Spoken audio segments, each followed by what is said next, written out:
ఎందుకంటే ఇక మనం ఈ డబ్బుని ఇతరులు కొట్టేయకుండా, ఇతరులు అప్పడకుండా, ఇతరుల చేతిలోకి వెళ్లకుండా కాపాడుకోవడం కోసం ఇంకా 100 రకాల పథకాలు, ఆ పత్రికల్లో వచ్చే మదుపు పథకాలు, పొదుపు పథకాలు చదవడం మొదలు పెడితే ఇక ఈ జన్మకి తెమలదండి.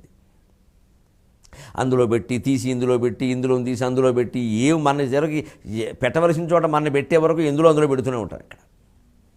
ఇక అప్పుడే మానేసేది. ఏది నమ్మకమైన పెట్టుబడి లేదు వేళ. బంగారం మీద పెట్టామా దొంగల భయం, ఆభరణాలు పెట్టుకుందుకు లేదు. బట్టల మీద ఎన్ని పెడతాం, బట్టల మీద పెట్టుబడి పెట్టేంత ఏముంది అసలు? తిండి ఎంత తింటాం, అయిపోయింది. ఇళ్ల మీద పెట్టామా అద్దెలు రావు, స్థలాల మీద పెట్టామా ఎవడ ఆక్రమిస్తాడో తెలియదు, పొలం మీద పెట్టామా పంట పండదు. దేనికి పెడతారని ఇంకేవో షేర్లు ఏమవుతాయో తెలియదు. ఓ రోజు షేరు, ఓ రోజు నీరు, ఇంకేవో ఈక్విటీ, మ్యూచువల్ ఫండ్, రకరకాల వాటికి ముందు విషయాలు తెలియవు అసలు మనకి. అన్నీ అభద్రతా భావానికే ఉండదు. బ్యాంకు డిపాజిట్లు వడ్డీలు లేవు. వాళ్ళే చెప్తున్నారు బాబు 5 ఏళ్ల వరకు డిపాజిట్ ఎందుకంటే అనవసరంగా 2 ఏళ్ళు వేసుకోండి, 2 ఏళ్ల తర్వాత వడ్డీ ఒకటే కదండి, ఒకటే అయినప్పుడు ఎందుకండి, కావాలంటే తర్వాత వేసుకోవచ్చు అని వాళ్ళే చెబుతున్నారు. 5 ఏళ్లకు వేస్తామన్న ఒప్పుకోట్ల. ఈ డబ్బు అక్కడ ఉన్న వాళ్ళు భారంగా భావిస్తున్నారు. పరిస్థితులు మారిపోయినాయి. ఇప్పుడు వైరాగ్యమేవా భయం, భర్తృగారు చెప్పిన మాటే, సర్వం వస్తు భయాన్వితం భువి నృణాం వైరాగ్యమేవా, నాకు అక్కర్లేదు, ఉన్నది ఏదో చాలు, ఉండేది ఉంటుంది, పోయేది పోతుంది. వీలైనంత తొందరగా పిల్లలకి అప్పగించేస్తే పెద్దవాళ్ళు సుఖంగా ఉంటారు, వాళ్ళ పథకాలు ఏవో వాళ్ళు పడతారు, మనకి ఎందుకు వచ్చింది ఇదే. లేకపోతే ఇంతే, ఇంకా రక్షణ చేయడం మొదలుపెడితే జన్మకు తెమలతో. ఇంకా కూడా ఉంది. తులువ పిమ్మట నిన్ను దూషించు పలుకులు కులజులు నిజముగా కొనుట. ఎవరో బయట వాళ్ళు మన విమర్శలు చేస్తారు. తులువ అంటే అర్థం, అందులో వాడు వాచాలుడు, వాడికి విమర్శించడమే అలవాటు. కొంతమందికి అంతే అలవాటు. ఏమన్నా ఆ ప్రతిదాని మీద విమర్శ అడ్డగోలుగా మాట్లాడమే, అసలు దేన్ని సక్రమంగా తీసుకోరు. పురాణ గ్రంథాల గురించో దేవతల గురించో కదా, మన గురించి కూడా, మన వ్యక్తిగత జీవితాన్ని కూడా అలాగే తీసుకుంటారు. ప్రతిదానికి వంకెట్టడమే. అసలు ఒక పేరు చెప్పగానే ఎంతో వ్యతిరేక వ్యాఖ్య, అనుకూలమైన మాట రాదు, ఎందుకో తెలియదు అని మనకు లోపల ఉండే కుళ్ళు భావన, అంతకంటే ఆ వ్యతిరేకత. తులువలు, అటువంటి వాళ్ళు తులువలు అంటారు. అంటే ఇది ఆలోచించకుండా నిందించడం. పోనీ ఇదేదో ఉండుంటుంది తెలుసుకుందాం అని కాదు, ఆలోచించకుండా నిందించడం. ఆ దూషించిన పలుకులు బయట వాళ్ళు ఎవరో అనుకోవడం, ఎవరో నమ్మడం పెద్ద సమస్య కాదండి. కులజులు నిజముగా కొనుట. మన కులం వాళ్ళు ఉంటే ఇక్కడ మన బంధుమిత్రులు, బాగా దగ్గర వాళ్ళు కూడా నిజమే అని అన్నారంటే తప్పే ఉంది, నువ్వు చేసావుగా అని వీడు కూడా అన్నాను అనుకోండి, బాగా బంధువు దగ్గర మిత్రుడు, అప్పుడు లోపల క్షోభ. వీడు నన్ను అర్థం చేసుకుంటాడు అనుకున్నాను, వీడు కూడా ఇలా అన్నాడు. చివరి కుటుంబ సభ్యులు కూడా అన్నారు అనుకోండి, నాన్నగారు మీరు ఇంతే కదా అని, ఇక అది క్షోభ చెప్పలేమండి. ఇంకా అయ్య బాబోయ్, మా అబ్బాయి నన్ను విమర్శిస్తున్నాడు, మా ఆవిడ నన్ను విమర్శిస్తుంది, ఇంక నేనేమిటి,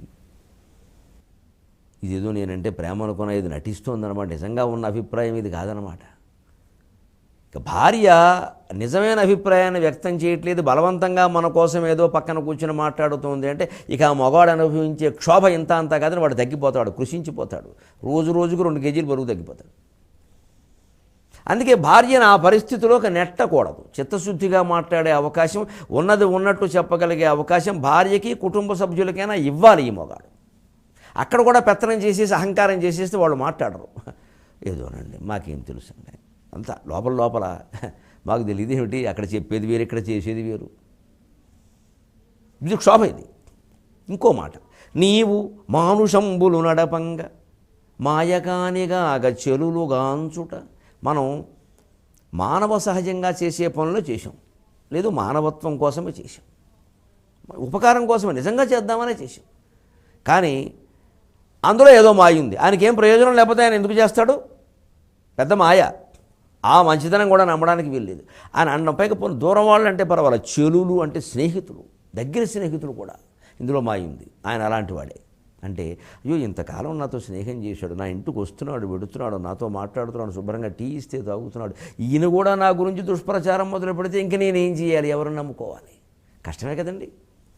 ఆలోచించండి, ఎంత చక్కని మాటలు చెప్పాడినా బ్రాహ్మణ బాటసారి. ఇది జ్ఞానం అంటే ఇది. నిజంగా మనుషులు పొందుతున్న కష్టాలు ఇవి. ఉన్నదొన్నట్టు చెబుతున్నాడు, మసిపూసి మారేడుకై చెయ్యదు భారతం. నీవు మానుషంబులు నడపంగా మాయకానిగా గచెరుడు తలచుట. నిజంగానే ఎవరికో ఇద్దామనిపించింది, ఇచ్చేసాం దానం. ఊరికే ఇవ్వడండి బాబు, బోళ్ళు నొక్కేసాడు అందుకే అని మన దగ్గర వాళ్ళు మాట్లాడడం. అయ్యో ఇదేమిటి, నేను ఏదో ఇద్దామని ఇచ్చాను, నేను నాకు ఉన్న దాంట్లోంచి ఇచ్చాను, ఇలా మాట్లాడుతున్నారేమిటి అని చాలా బాధగా ఉండదు. ఇంకా ఇంతకంటే గొప్పది, వగ కలిమి పేర్మి దాని వెలిబుచ్చనోపమి. చాలా లోపల బాధ ఉంటుంది. అసలు పెద్ద కారణం ఇది చాలా వాటికి. దాన్ని బయటికి చెప్పలేం. ఆడ మగ చాలామంది ఇలా బాధపడతారు. ఇంకా ఈ విషయంలో ఆడవాళ్ళు కొంచెం నయం. ఎక్కడో ఓ చోట పుట్టింటి వాళ్ళ దగ్గర, పని మనిషి దగ్గర, లేదా సంతలో కనిపించే వాళ్ళ దగ్గర చెప్పేస్తారు. మగాడు చెప్పలేడు. అందున భార్యకి సంబంధించినటువంటి అనుమానమో దుఃఖమో ఏదైనా అయితే అసలు చెప్పలేడు. ఎందుకంటే ఈ సాటి మొగాడు కూడా వీడిని అవమానించి మాట్లాడతారు. రౌతును బట్టి గుర్రం అని డైలాగ్ వేస్తాడు ఇక్కడ.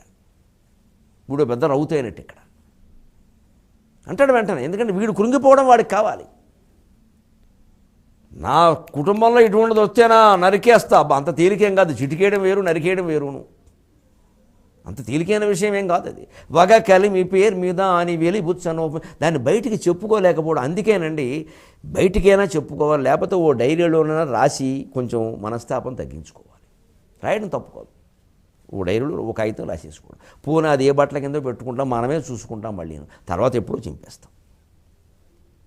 నిజం నిజమే, సత్యం సత్యమే. 100 మాటలు మనం స్తవాలు చేసిన వాస్తవమే. ఇప్పుడు వీననొకట కార్ష్య పాండురత్వంబులు కలుగుననగా, వీని వలనే మనిషి కృషించిపోవడం, తెల్లబారిపోవడం, పారిపోవడం జరుగుతూ ఉంటుందయా అనగానే ఈ జ్ఞానానికి ఆశ్చర్యపడి ఆ బ్రహ్మరాక్షసుడు నిన్ను చంపడం కంటే పాపం ఇంకోటి లేదయ్యా, అజ్ఞానులు చాలామంది ఉన్నారు, వాళ్ళని చంపుతానులే, 2 ఇడ్లీ కోసం నువ్వెందుకు బక్కగా ఉన్నావు బ్రాహ్మణుని వదిలేశాడు.